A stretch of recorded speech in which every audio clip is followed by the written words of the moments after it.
Најавеното намалување на лековите од 1 април излезе првоаприлска шега. Пациентите сега плаќаат и до 3 пати повисоки партиципации. Ова особено се однесува за лекови за простата, каде разликата во партиципацијата е најочигледна и најголема. Користам гитанов за од простата, пред 2 месеца 50 динара. Сега ми треба 180 динара. И што ова, 3 аптеки, 4 ова. 180 па 180. Наместо да ги намалат, или исто да ги земе 50 динара, сега ми треба 180 динара. Исто е и со другите лекови, особено оние за покачен крвен притисок. За притисок? По 2. По 300 динара.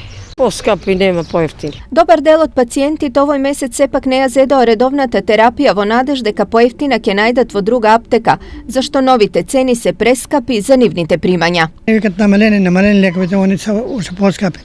Не може да ги купиме ние со мојата пензија.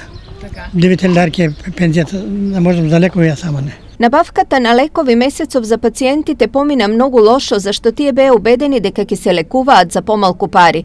Така пред неколку денови им најави министерот лично, кој јавно кажа дека 40 до 50% од лековите граѓаните ќе ги плаќаат по пониска цена. Според министерот Филипче, опфатени се сите групи на лекови од позитивната листа. Заштедите се проценуваа на повеќе од 2,3 милиони евра. Заштедата ке генерички лекови на годишно ниво изнесува 993.000 евра, додека кај оригинатори, односно иновативни лекови, изнесува 1.388.600 евра, или вкупно 2.381.600 евра. За компарација, во 2016 година, вкупната заштеда кај оригинатори и генерици изнесувала 1.126.000 евра, а во 2017 година вкупната заштеда изнесува 398.315 евра. Граѓаните ќе добијат поевтини лекови и можност за лекување со нови терапии, односно можност за проширување на позитивната листа на лекови. Зошто во пракса она што беше најавувано како поевтино излезе многу поскапо. Цените на лековите се намалени, но тие референтните цени што ги викаме ние, односно цените на фондот. Ако пациентот сака да земе еден лек за простата, што е бил 50 денари, партиципацијата сега му е 25 денари. Меѓутоа само на еден лек што има најниска цена, а тоа фирмата го одредува. Ако пациентот не го сака тој лек, си сака некој друг, да речеме тамсулозин, танис сака, тамлос сака, тука мора да си ја плате доплатата.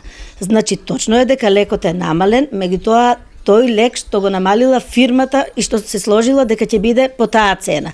За секој друг лек, они што ќе го посакаат, да речеме некогаш се врзани за име, некој пат за боичка на кутиичка, тука треба да си ја платат доплатата. Од таму излегуваат тие недоразбирања. Инаку на актуелната состојба со цената на лековите реагираше и партијата Левица, според која ова е резултат на неусогласеноста меѓу интересите на капиталот и оние на обичниот човек, во случајов пациентот.